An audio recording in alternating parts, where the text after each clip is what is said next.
Quisiera hablar hoy sobre el tema David y otros padres.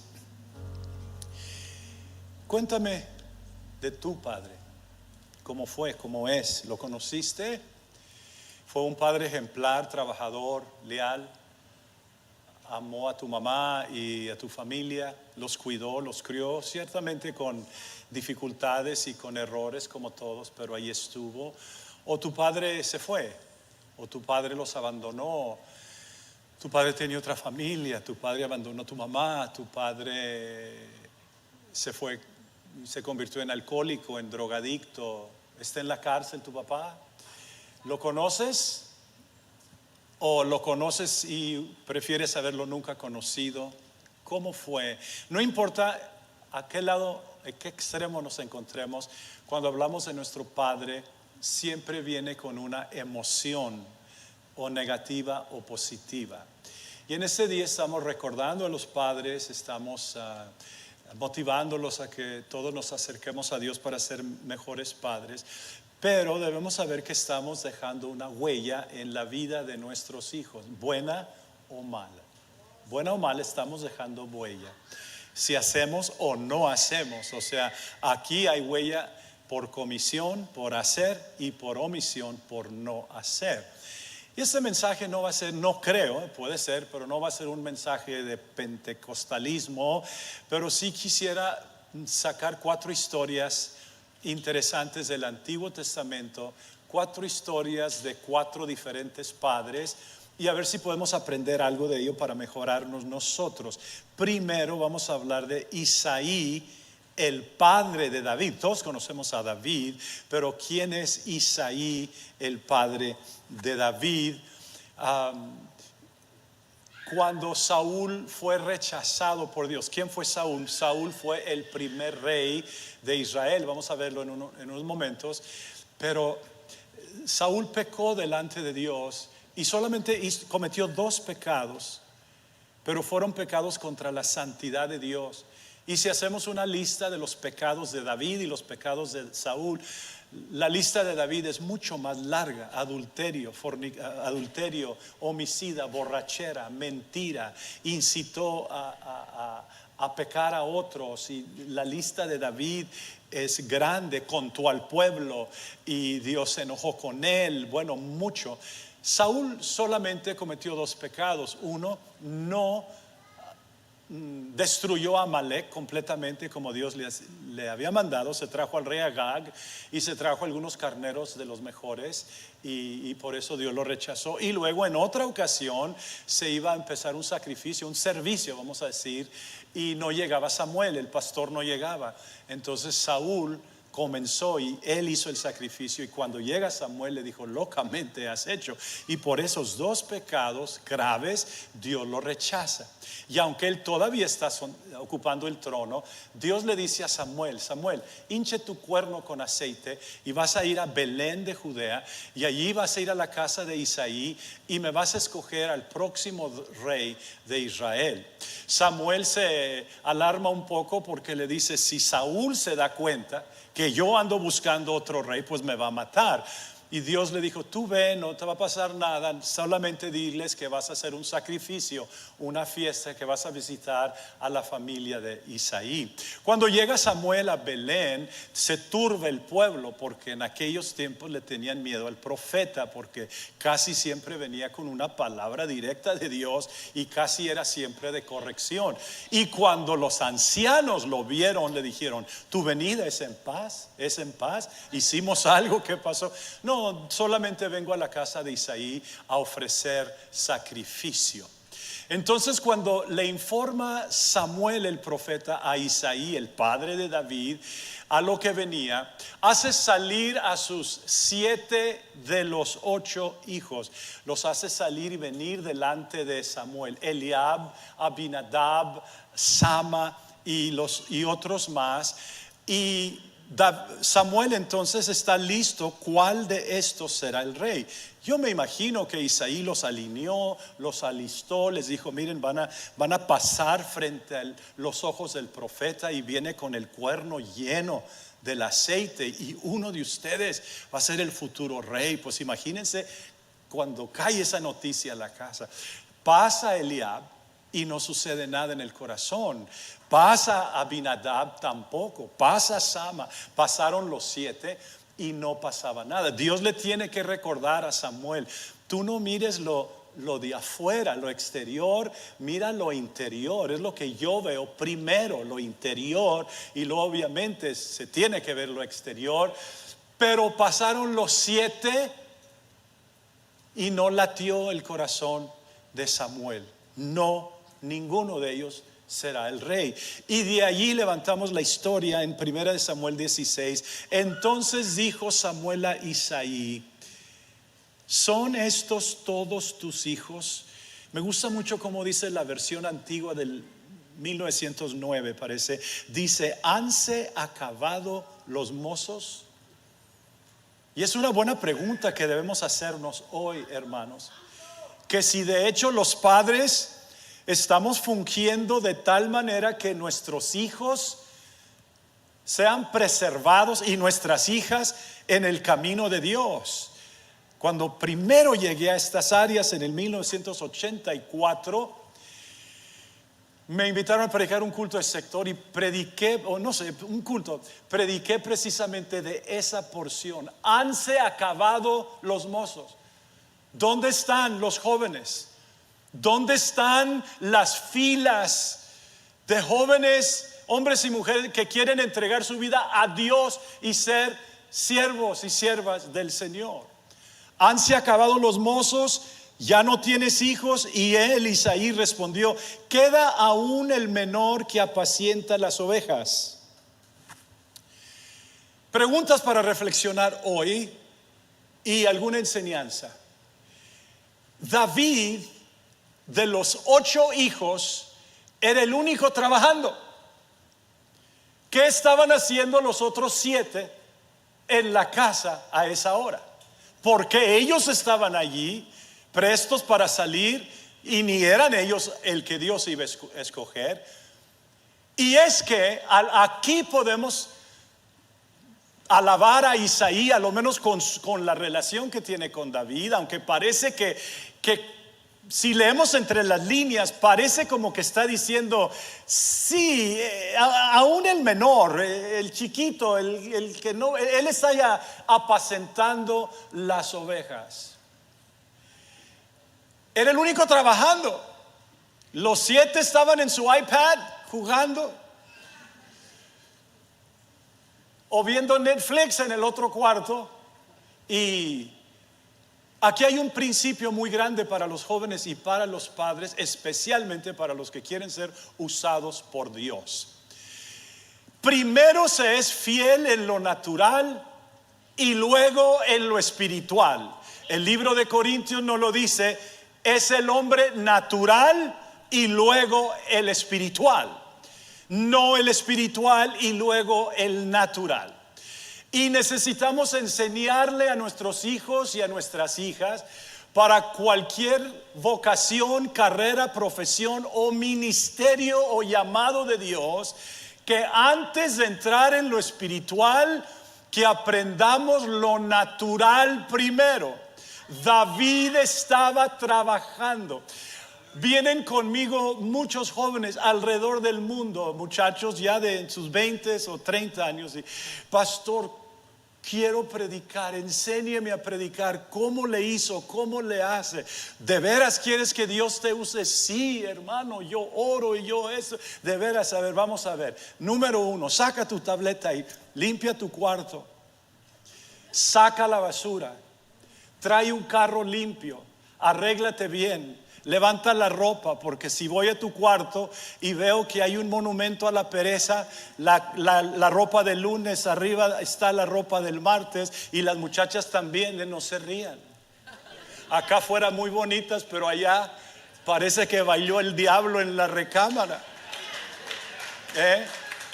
Y miren, hablo con muchos jóvenes y si ustedes oyen a un joven decir esto, no le crean. Créanme a mí mejor, yo estoy más guapo.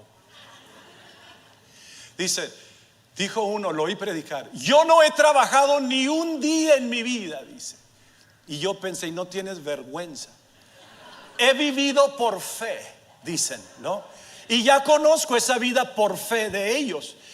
Predican y hacen un desastre en los cultos y el Espíritu Santo, y los se levantan a las 11 a desayunar, mientras los hermanos que están dando las ofrendas ya están trabajando a las 7. ¿Me explico? Ya me estoy enojando en Día de los Padres aquí. Se van a golfear hasta las 4 de la tarde y lo vienen y se ponen bien bonitos para volver a predicar. El hermano Pacheco, antes de ser pastor, 25 años, yo lo vi llegar del trabajo en el asfalto allá en los días calientes, llegaba quemado porque antes de predicar aprendió a trabajar. ¿Me explico? Porque si no, miren todo lo que le estoy escurriendo al versículo, así se predica, si quieren saber. Y si no aprendes una ética de trabajo, si nunca hay un lugar donde debes estar a las 7 de la mañana, y si no llegan te van a llamar la atención, y si no haces el trabajo bien también, allí se aprende. Mis 2 hijos, el que salió aquí ahorita en Tim, y luego en inglés saludó Sam, mi otro hijo, ellos todavía trabajan. ¿Me explico? Hay quienes piensan que no, pues los hijos de pastora y la iglesia los ha de sostener. No. Ellos trabajan. Tim trabaja con la compañía de mi yerno, les administra la compañía. Ellos tienen una compañía de vidrio y eso. Y Sam todavía trabaja 40 horas y pastorea. Y les digo, cuando ya tengan unos 400 miembros, entonces hablamos de que la iglesia te sostenga, ¿ve? Y es que estos muchachos no entienden el versículo, el proverbio que dice: los príncipes comen a su hora. Y estos muchachos quieren cenar en la mañana, quieren comer steak en la mañana, quieren los beneficios de alguien que ha trabajado 40 años en el primer año de pastorado. Un día fui a visitar un jovencito que apenas le dieron una iglesia, y vino aquí y vio que los hermanos Ujieres, que hacen un buen trabajo, me sirven, y ellos también. Y entré yo y traía 4 Ujieres aquí. Tenía más Ujieres que miembros, y seguridad y todo. Y le dije: oye, ¿a ti quién te quiere matar? Ni te conocen. ¿Me explicó? David entonces nos enseña que lo natural hace 2 cosas a lo menos. Lo natural te da revelación para lo espiritual, y lo natural te provee oportunidades para lo espiritual. ¿Por qué digo esto? Porque David escribía: Jehová es mi pastor y nada me faltará.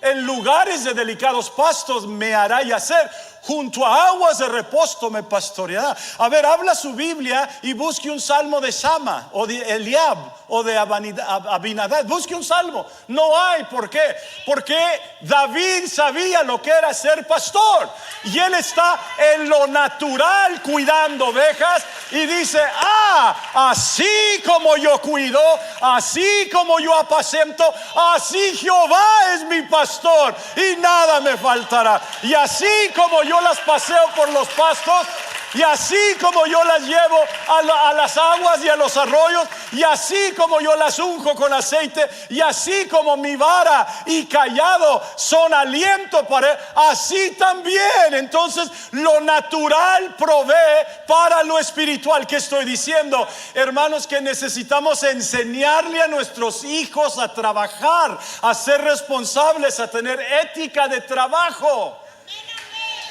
Ahí anda el niño se le olvidó que tiene que hacer tarea y llevar a la escuela algo coloreado ahí, y ahí anda la mamá a las 11:30 en el Walmart allá, porque el niño se le olvidó. Déjelo que vaya y que lo castiguen. Le está haciendo un bien. Si usted hace eso, cuando tenga 40 años y bigotón, usted todavía va andando sacando de la cárcel y prestándole dinero que no le va a pagar.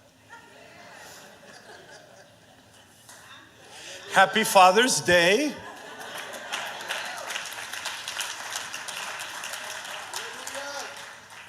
El texto dice, 1 Samuel 17: y David era hijo de aquel hombre efrateo de Belén de Judá, cuyo nombre era Isaí, el cual tenía 8 hijos. Y en el tiempo de Saúl, este hombre era viejo y de gran edad entre los hombres, o sea, ya era mayor. Y los 3 hijos mayores de Isaí habían ido para seguir a Saúl a la guerra. Y los nombres de sus 3 hijos que habían ido a la guerra eran Eliab, el primogénito, y segundo Abinadab, y el tercero Sama. Y David era el menor. Y dijo Isaí a David su hijo: toma ahora para tus hermanos una efa de este gran tostado y estos 10 panes, y llévalo pronto al campamento a tus hermanos, y estos 10 quesos de leche los llevarás al jefe de los 1000, y mira si tus hermanos están buenos, y toma prendas de ellos. Miren ustedes, hermanos, David, después ahí léanlo, ese mismo capítulo, dice que David se levantó de mañana. Hay algo importante de levantarse temprano, mientras tú estás durmiendo. Otros están sacando bachilleratos y empezando negocios, y ya para las 11 de la mañana hicieron mucho, y tú apenas estirándote con las cobijas hasta las orejas. Perdón, eso es para los del culto de inglés, disculpen, se me pasó. Que si no se levanta David en la mañana, y si no va pronto, como le dijo Isaí, no va a suceder lo que sucedió, que viene David con la canasta de pan y quesos, y en ese momento sale Goliat. O sea, su oportunidad dependió de su obediencia. Y cuando viene él con el pan, y es en ese momento que sale Goliat a desafiar a los ejércitos de Israel. Y cuando Isaí envía a David, ¿creería que David se iba a limitar a ser solamente un empleado de DoorDash? Isaí sabría que estaba exponiendo a su hijo menor y tierno a ver cómo mueren los hombres en la batalla. Se imaginó él, si David, su hijo, y su curiosidad de adolescente, al pedir cómo estaban sus hermanos, que había la posibilidad que estaban muertos o heridos, consideró Isaí que tal vez una flecha perdida le podría herir o matar a su hijo. ¿Qué si los filisteos hubieran asaltado en ese momento el campamento? La realidad es que Isaí envía a su hijo sin tener la menor idea que su hijo se iba a encontrar con un gigante, y que ese día David, así como regresó a casa como héroe, hubiera podido regresar en una bolsa para cadáveres. Los padres siempre estamos enviando a nuestros hijos a la guerra. Muchas veces nuestros hijos, especialmente, y hijas, cuando digo hijos en esta predicación, también es hijas, especialmente adolescentes, están en guerra, y aunque sus padres lo sepan o no quieran saberlo, están de guerra, y estas guerras tienen varias frentes. Hay la guerra física, mientras que el organismo del adolescente sufre sus cambios, se despiertan los instintos sexuales, están buscando afirmación y quien fortalezca su personalidad. Se están enfrentando con tentaciones, con el ambiente y el medio ambiente de la escuela, con amigos que los inducen a hacer lo malo, que muchas veces se degenera esto al uso de alcohol, de drogas y a algunas perversiones. Hermanos, especialmente con sus hijos, háblele usted de la sexualidad, que no la aprenda, que no aprenda eso del internet, de los amigos, como dijo Raquel aquí, lo que pasó a un niño nuestro de la escuela. Si usted no le habla a él, alguien más le va a hablar, y esa es una guerra que están peleando, quiera usted o no quiera. Y esto en los últimos 2 años, hermanos, se ha empeorado la situación. Está terrible, hermanos. Como decían, como nuestros nietos, nosotros tenemos línea abierta con nuestros nietos. Uno batalla más para contarnos, el otro es bien chismoso. Gracias a Dios. Sí, nos dice ahorita lo cool, lo chic, lo chill es de ser homosexual o bisexual. Y si usted no se sienta con él y le enseña, ¿quién lo va a hacer? Ay, después le dice a la esposa, está algo raro con este, lo estoy viendo mal. Pues sí, pues, ¿dónde estaba usted cuando todavía era tiempo? También, en ocasiones la batalla se está peleando en la misma casa, peleando muchos factores: la indiferencia de los padres, el testimonio, el mal testimonio de los padres, la falta de ideales elevados. En ocasiones estas batallas, los niños están peleando por las necesidades básicas de la casa. O sea, imagínense un niño creciendo con la mentalidad: nosotros siempre somos pobres. Hay temporadas, la Biblia dice, el rico y el pobre se encontraron, a ambos hizo Jehová. La pobreza y la riqueza son temporales y pueden cambiar, pero imagínense un niño: no puedo, no tengo, no tenemos, no pide. El pobre luchando allá, ganándose becas y necesita un laptop, un computadora. No estés molestando, no podemos. Pero sí puede ir a Ensenada y a Tijuana cada fin de semana y a comerse los tacos. Y ay, ya me enojé. ¿Me explico? Y no lo respaldamos. Ay, dile a tu mamá. Pues sí, ahí está. Hay que ayudarles. Lo más triste es que en ocasiones en el mismo hogar, por falta de recursos o por falta de inspiración o por falta de ideales espirituales o por falta de mejores perspectivas, el mismo hogar está en guerra contra la intelectualidad y espiritualidad de ese niño. Añade a eso los conflictos de los padres, el favoritismo, falta de cuidado. Todas estas son enemigos de nuestros hijos. Y en ocasiones los más brillantes y fuertes pueden superar, y los demás están destinados a una vida de mediocridad porque no les ayudamos en la guerra. En ocasiones la guerra es espiritual y puede ser en la misma iglesia. La iglesia, hermanos, debemos ver en cada niño y en cada adolescente un guerrero. No porque tenga experiencia, sino porque tiene potencial. Nosotros nunca podemos saber lo que Dios puede hacer en la vida de un niño. La historia de la Biblia es historia de niños. Moisés, Jesús y cuántos otros más, todo empezó con un niño. ¿Quién iba a creer que el niño que llevaba esa canasta con pan y quesos traía en esa misma canasta la victoria para el pueblo de Israel? Tenemos que creer en nuestros hijos, tenemos que ver el potencial en ellos, y no nomás este no quiere, este no estudia, y en ocasiones así es, pero tenemos que motivarlos nosotros, inspirarlos a ellos. Entonces la lección aquí es que primero lo natural.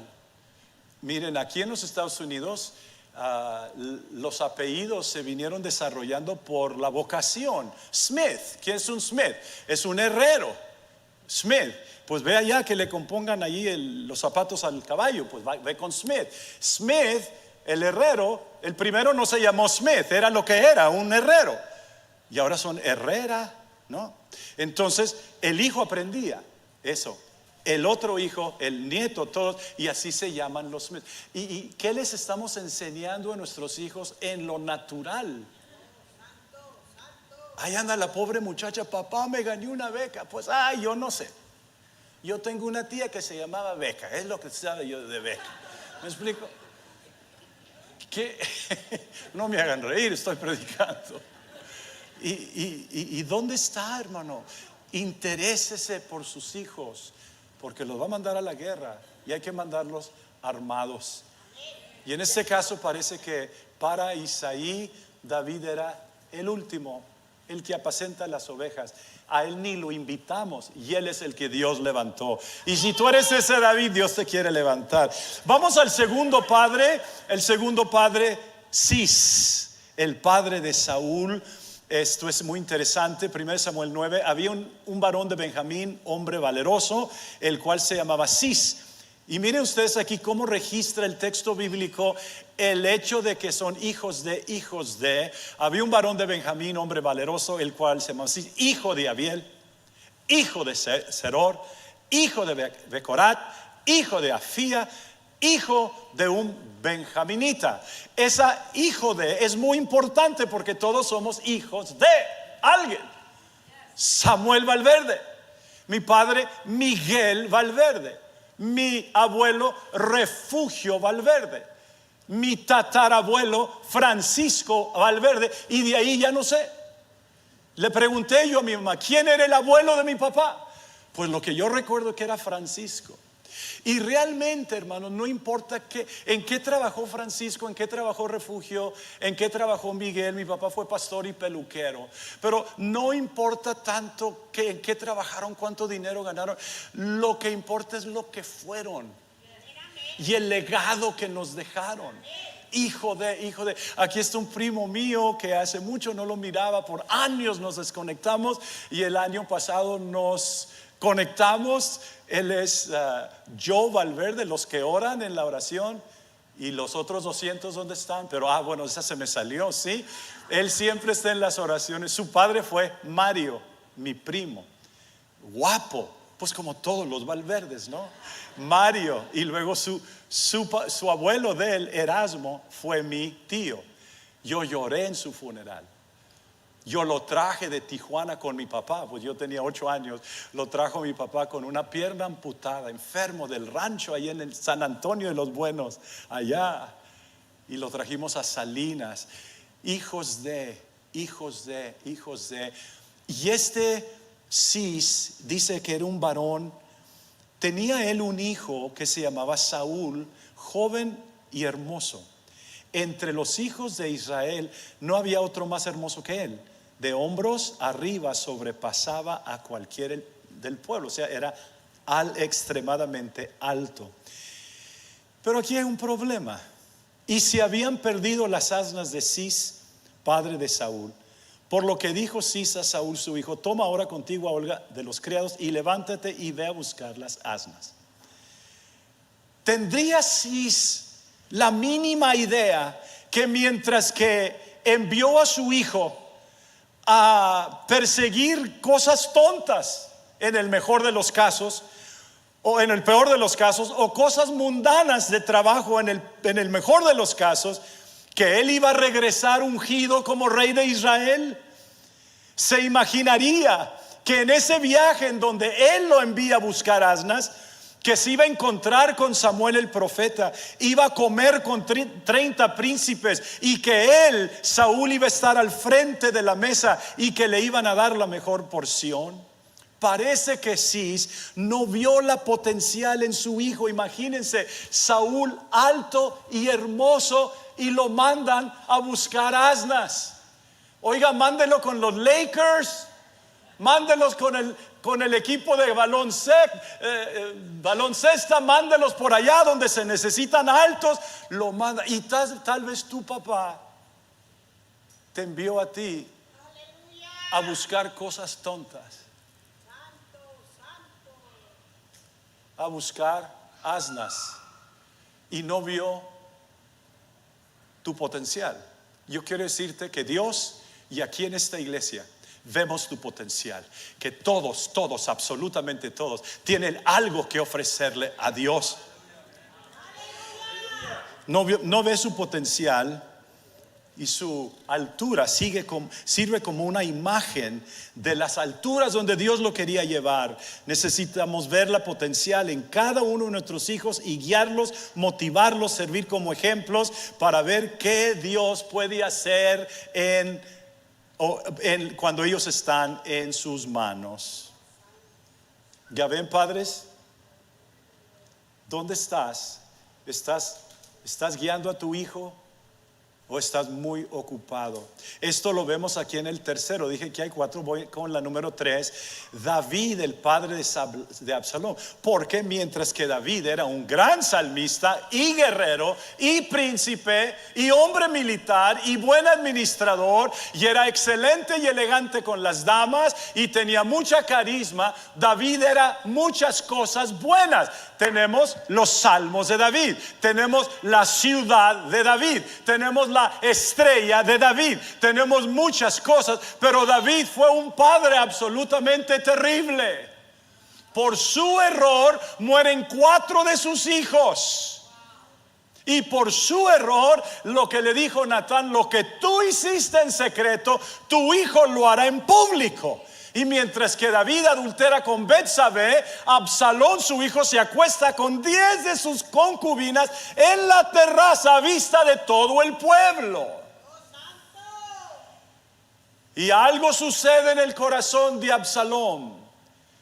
Muere Amnón, muere el niño producto de la relación con Betsabé. Muere Absalón también, muere Amnón y Abinadab o Abdías, el otro, no recuerdo su nombre.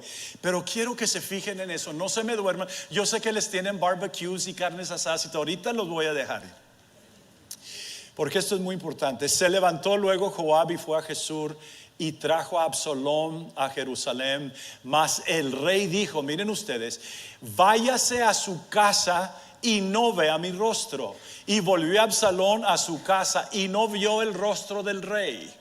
Aquí tenemos entonces una desconexión entre David y Absalón. Y luego describe la Biblia: y no había en todo Israel ninguno tan alabado por su hermosura como Absalón. Desde la planta de su pie hasta su coronilla no había en él defecto. O sea, era un espécimen perfecto, una imagen de hermosura de hombre. Cuando se cortaba el cabello, lo cual hacía cada fin de año, pues le causaba molestia. Yo también me lo dejo crecer una vez al año, sí. Y por eso se lo cortaba. Pesaba el cabello de su cabeza 200 ciclos de peso real. Y le nacieron a Absalón 3 hijos y una hija que se llamó Tamar, la cual era mujer de hermoso semblante. Y estuvo Absalón por espacio de 2 años en Jerusalén y no vio el rostro del rey. Estimados hermanos, nosotros no podemos desconectarnos emocionalmente de nuestros hijos.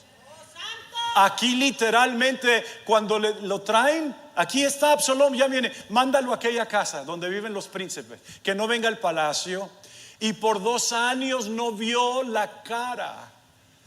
Y a veces que los padres nos escondemos en lo emocional, en lo íntimo. No que no nos veamos, que mi hijo ya llegaste, que ya me voy, que ya están las llaves del carro, que no vuelvas tarde, eso no. Pero ¿cuándo fue la última vez que usted se sentó y tuvo una plática íntima? Me gusta la palabra en inglés porque si se dice despacito explica. Intimacy, intimidad. Intimacy, si le dices despacito en inglés, dice: ve o mira dentro de mí. Cuando hay intimidad se abre el corazón. David no podía tener intimidad con Absalón, no podía hablar de cosas importantes. Y nuestros hijos se están perdiendo ahora, hermanos, porque los padres están muy ocupados, porque ya tienen 45 años y todavía tienen problemas de los de 14 años. Y ya bigotón. Y todavía no resuelves los asuntos de tu adolescencia. Y ya tienes 3 hijos. Y por eso no puedes abrir intimacy. No puedes tener intimidad con tu hijo. ¿Sabes por qué? Porque tienes miedo que él vaya a ver tus demonios. Porque cada uno de nosotros, cada hombre, empezando con el que habla y el que me escuche por allá, todos peleamos demonios. Y quiero decirte algo, que nuestros hijos van a pelear los mismos demonios. Ese muchacho que salió allí, mi hijo Tim, él pelea los mismos demonios que yo peleo. Entonces yo necesito asegurarme de vencer mis demonios, porque si yo venzo mis demonios, él podrá tener oportunidad para hacerlo también. Pero si a mí me vencen, Y por eso tus hijos no pueden servirle a Dios. Por eso no hay espíritu en ellos. Por eso no hay conexión. ¿Qué dice el texto en el último texto del Antiguo Testamento? Él tornará el corazón de los padres hacia sus hijos y el corazón de los hijos hacia sus padres. Si no hay una intimidad con el Padre, ellos no podrán tener una intimidad con el Padre. Porque para ellos la palabra padre significa ausente, frío, desconectado, ocupado. Papá, quiero hablar contigo. Mándalo allá.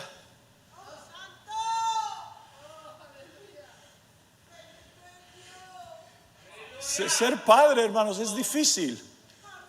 Ser padre.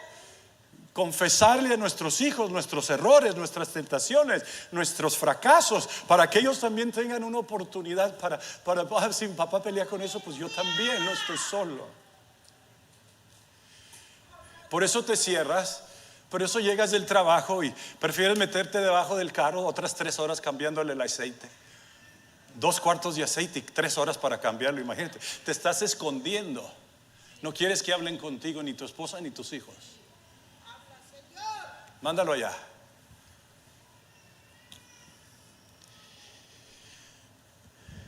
Pero mire el dolor en el corazón de Absalón. Y estuvo Absalón por espacio de 2 años en Jerusalén y no vio el rostro del rey. Y mandó a Absalón por Joab para enviarlo al rey. O sea, si mi papá no me deja tener audiencia con él, si mi papá no me deja hablar con él, pues voy a hablar con su general a ver qué me dice. Pero él no quiso venir, ni Joab quiso ir. Y envió por segunda vez y no quiso venir. Entonces dijo a sus siervos, ¿quién? Absalón: mira, el campo de Joab está junto al mío y tiene allí cebada, id y prenderle fuego. Y los siervos de Absalón prendieron fuego al campo. Entonces se levantó Joab y vino a la casa de Absalón y le dijo: ¿por qué han prendido fuego tus siervos a mi campo? Yo le quiero hacer una pregunta a los padres: ¿qué fuego estás esperando? O sea, la necesidad de Absalón de ver a su padre. Absalón se rebeló después con 50 carros y a caballo y peleó contra David y por un tiempo lo destronó, lo sacó del palacio. Pero ese odio se fue cultivando. Miren, hermanos, yo tengo amigos o conocidos, hijos de pastores, que no quieren tener nada con la iglesia, absolutamente nada con la iglesia, porque sienten que el ministerio y la iglesia le robó a su papá. Yo no estoy aquí predicando como ejemplo, mírenme a mí, síganme a mí. El hijo Sam que salió en inglés, el que está en Phoenix, ya por poco lo perdía. Y no fue culpa de él, fue culpa mía. Yo estaba muy ocupado con ustedes. Adán culpa a Eva, ¿no? Y Eva la serpiente.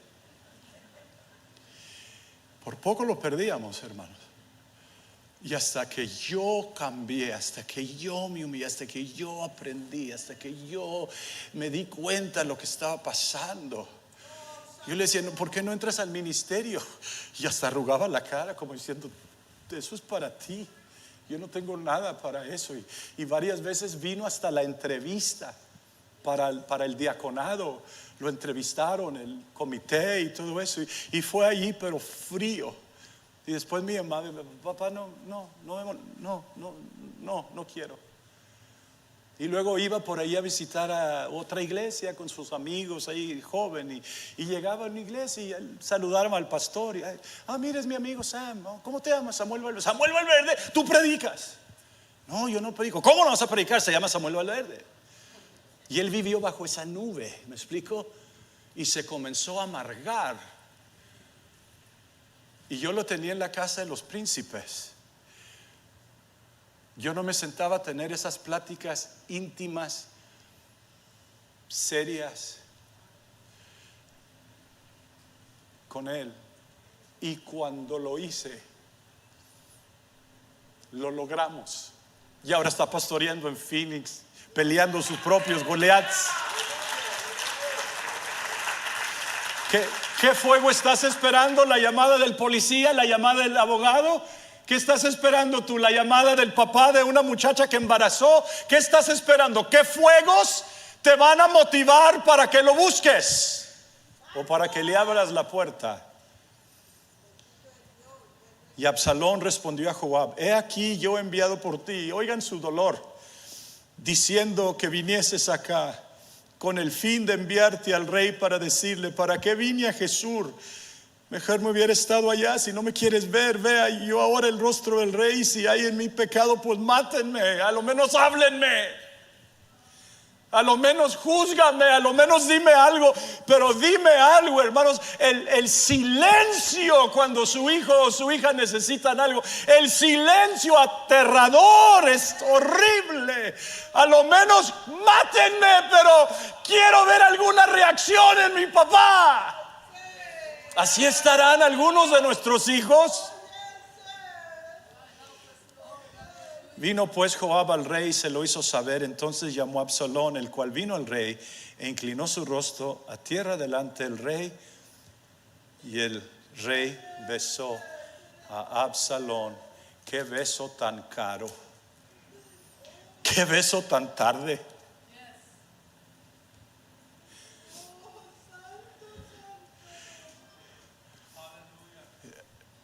No sana Absalón, se torna contra el rey, pelea con él, contra su propio papá. Bien dicho, jóvenes, bien dicho, hermanos amados, usted es a todo dar, usted está bien, pero mi papá, lo rechazo a él y rechazo todos sus valores. No quiero nada que ver con esa vida yo. Y cuando sale Joab a pelear contra Absalón, David como que llama a Joab y a los generales y les dice: sean tiernos con Absalón. Yo sé que es nuestro enemigo, pero sean tiernos con él.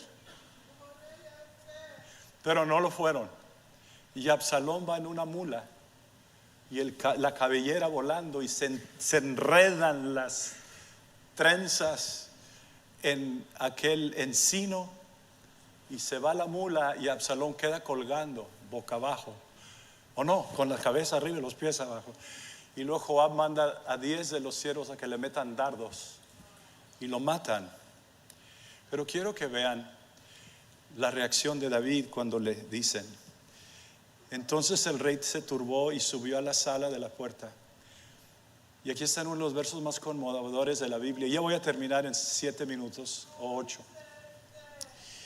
Y lloró, y yendo decía así: hijo mío Absalón, hijo mío Absalón, ¿quién me diera que muriera yo en lugar de ti, Absalón? Hijo mío, hijo mío. Y en cada hijo mío tal vez estaba acordando de los 2 años que no vio su rostro, que no lo permitió entrar, que no le dio audiencia, que no lo abrazó. Pero ahora es muy tarde. Y por muchos años yo he predicado de este texto, 2 Samuel 18:33, pero no fue hasta el otro día que me fijé que sigue el luto y el dolor en el 19. Dieron aviso a Joab y aquí le dijeron: el rey llora y hace duelo por Absalón. Y se volvió aquel día de victoria en luto para todo el pueblo, porque oyó decir el pueblo aquel día que el rey tenía dolor por su hijo. Y entró el pueblo aquel día en la ciudad escondidamente, como suele entrar a escondidas el pueblo avergonzado que ha huido de la batalla. Mas el rey, cubierto el rostro, clamaba en alta voz: hijo mío Absalón, Absalón, hijo mío, hijo mío.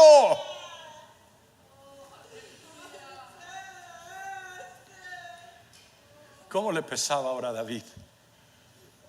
Pero David, ganamos la guerra. A mí no me importa, Absalón, hijo mío, hijo mío. ¿Qué podemos decir acerca del gran dolor y del profundo luto y ese sentimiento de que me pesa no haber hecho? ¿Habrá algo que podemos hacer hoy para evitar estas situaciones que muchas veces terminan en muerte? Absalón mató a su hermano Amnón. ¿Cómo lo hizo? Lo invitó a cenar y lo emborrachó. ¿De dónde aprendió Absalón a emborrachar a los hombres, a invitarlos a cenar y luego a mandarlos a matar?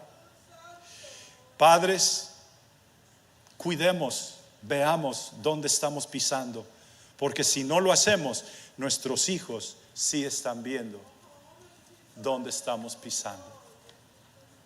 El último, el padre de Goliat. No tenemos nombre. La historia salió entonces del campamento de los filisteos un paladín, el cual se llamaba Goliat de Gat, y tenía de altura 6 codos y 1 palmo, como 9 pies, como 3 metros. Y traía un casco de bronce en su cabeza y llevaba una cota de malla, y era el peso de la cota 5,000 siclos de bronce. Sobre sus piernas traía grebas de bronce y jabalina de bronce entre sus hombros. El asta de su lanza era como rodillo de telar, y tenía el hierro de su lanza 600 siclos de hierro. E iba su escudero delante de él, y se paró y dio voces a los escuadrones de Israel, diciéndoles: ¿para qué os habéis puesto en orden de batalla? No soy yo el filisteo, y vosotros los siervos de Saúl. Escoged entre vosotros un hombre que venga contra mí. Casi está diciendo: tráiganme al más alto, a Saúl. Si él pudiere pelear conmigo y me venciere, nosotros seremos vuestros siervos, y si no pudiere más que él y lo venciere, vosotros seréis nuestros siervos y nos serviréis. Y añadió el filisteo: hoy yo he desafiado el campamento de Israel, dadme un hombre que pelee conmigo. Sabemos que sale David y dice: Jehová te entregará hoy en mi mano, y yo te venceré y te cortaré la cabeza, y daré hoy los cuerpos de los filisteos a las aves y a las bestias de la tierra, y toda la tierra sabrá que hay Dios en Israel. Y sabrá toda esta congregación que Jehová no salva con espada y con lanza, porque de Jehová es la batalla, y él los entregará en nuestras manos. Y aconteció que cuando el filisteo se levantó y echó a andar para ir al encuentro de David, David se dio prisa y corrió a la línea de batalla contra el filisteo, y metiendo David su mano en la bolsa, tomó de ahí una piedra y la tiró con la honda, y hirió al filisteo en la frente, y la piedra quedó clavada en la frente y cayó sobre su rostro en tierra. Así venció David al filisteo con honda y piedra, e hirió al filisteo y lo mató, sin tener David espada en su mano. Entonces corrió David y se puso sobre el filisteo, y tomando la espada de él y sacándola de su vaina, lo acabó de matar y le cortó con ella la cabeza. Y cuando los filisteos vieron a su paladín muerto, huyeron. Levantándose luego los de Israel y los de Judá, gritaron y siguieron a los filisteos hasta llegar al valle y hasta las puertas de Ecrón, y cayeron los heridos de los filisteos por el camino de Sarim hasta Gat y Ecrón. Y volvieron los hijos de Israel a seguir tras los filisteos, y saquearon su campamento. Y David tomó la cabeza del filisteo y la trajo a Jerusalén, pero las armas de él las puso en su tienda. Ahora, ya puede pasar el pianista. Ya hablamos de Isaí, padre de David, pero hablemos por un momento y olvidemos que la guerra es entre Dios y el enemigo. Veámoslo desde una perspectiva familiar. Hablemos de el padre de Goliat. No nos podemos imaginar, o sí, que tendrían los filisteos tiempos de enterrar al quien hace momentos era su campeón. Es muy probable que Goliat los había salvado a todos los filisteos de muchas batallas y de muchos enemigos en tiempos pasados.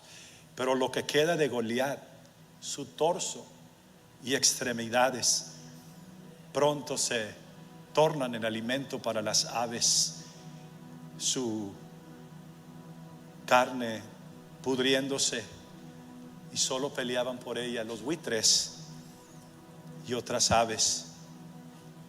Lo que había sido un cuerpo humano que promovía admiración de otros, en un momento, en la flor de su vida, es acabado. A todos nosotros nos gustan los héroes, ¿no? A nadie le gusta el segundo lugar o el tercer lugar. Se los damos para que no se sientan mal, pero ¿quién ganó? ¿Las chivas o las vacas?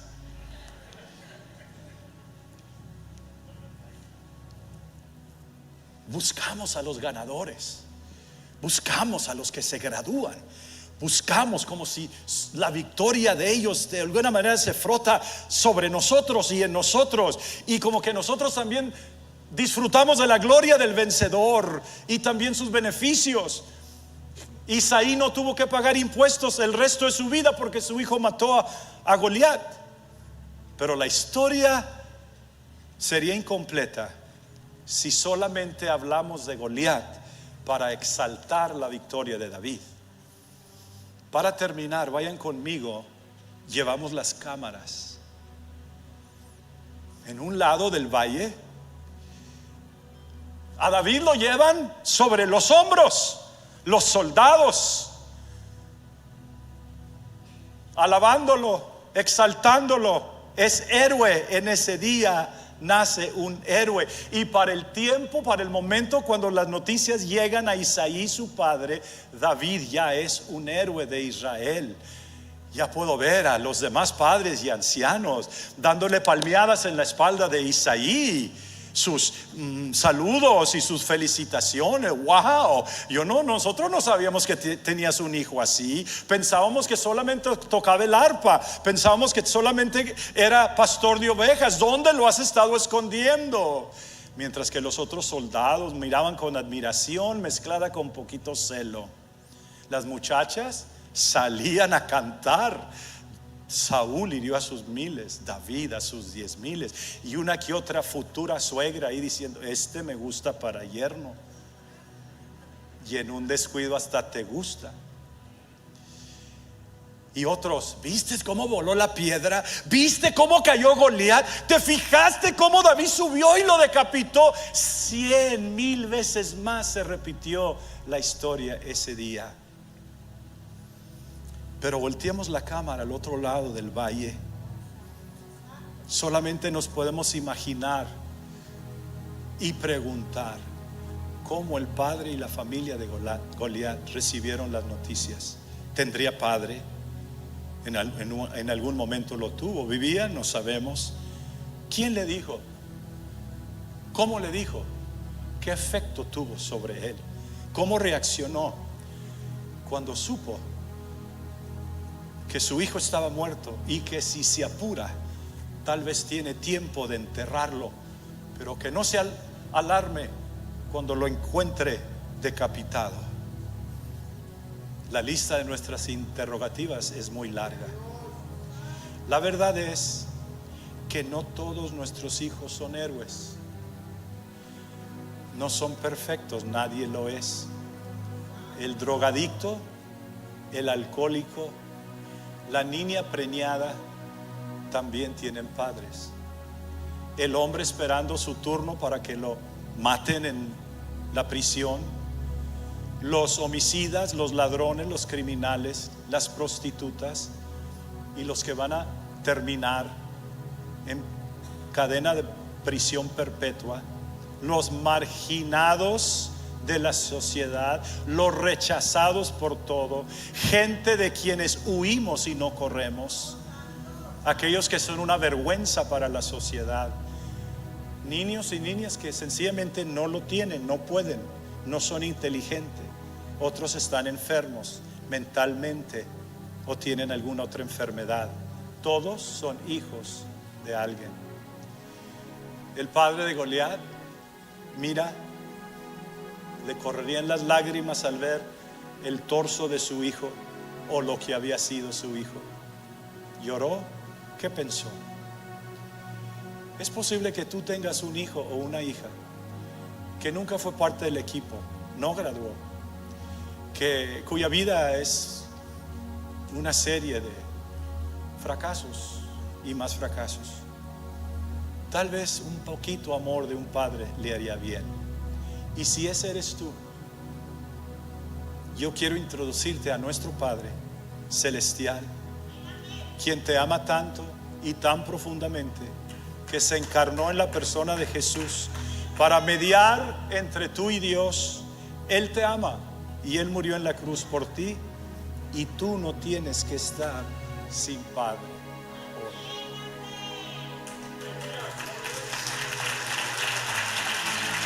Aleluya. Quiero invitar a todos los padres que pasen a este altar. Tráigase sus fracasos y sus victorias, su bueno, su malo. Como dijo David, bendice alma mía Jehová y bendiga todo mi ser. Tráigase todo su ser. Traiga sus errores, sus fracasos, traiga sus pecados, traiga sus inhibiciones, traiga sus temores, traiga todo.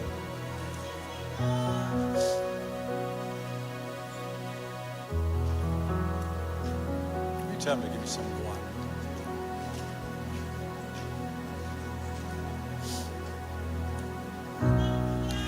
Si tienes un hijo en la prisión, ven. Si tienes un hijo perdido, ven. Si tienes una hija rebelde, lejos, ven. Si todos tus hijos le sirven a Dios, ven.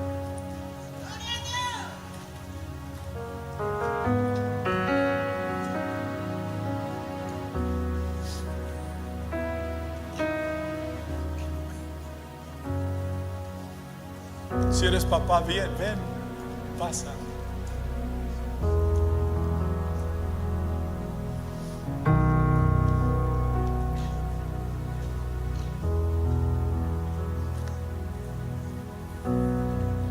Imagínate esto, hermano. Tú ya pasaste, ya morimos todos. Todos estamos aquí y estamos muertos. Y sus hijos están encerrados en un cuarto pensando, ¿qué vamos a escribir en la lápida?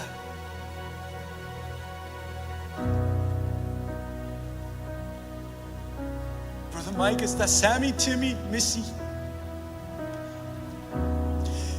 y tienen que escribir. Tienen 6 palabras.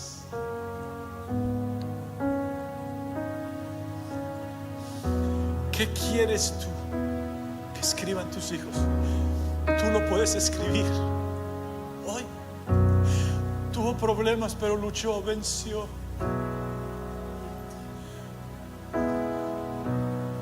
Ahora dales la pluma y la tinta y el contenido con tu vida.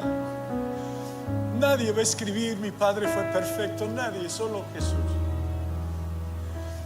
Pero ¿qué quieres que escriba? Porque lo van a hacer. Amó a Dios, sirvió a Dios, fue fiel.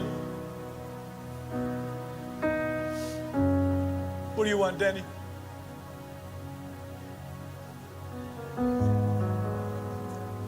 Señor Jesús, ayúdanos. Acuérdate, Señor, que somos polvo. Y como el Padre se compadece de los hijos, así que se compadece Jehová de los que le temen, porque Él conoce nuestra condición. Acuérdate que somos polvo.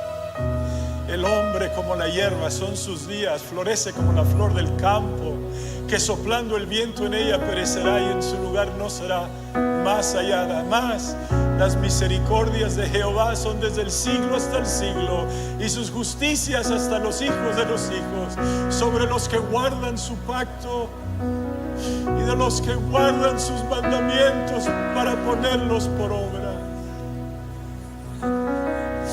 Bendice a estos señores, a estos hombres, a estos padres, Señor. Ayúdanos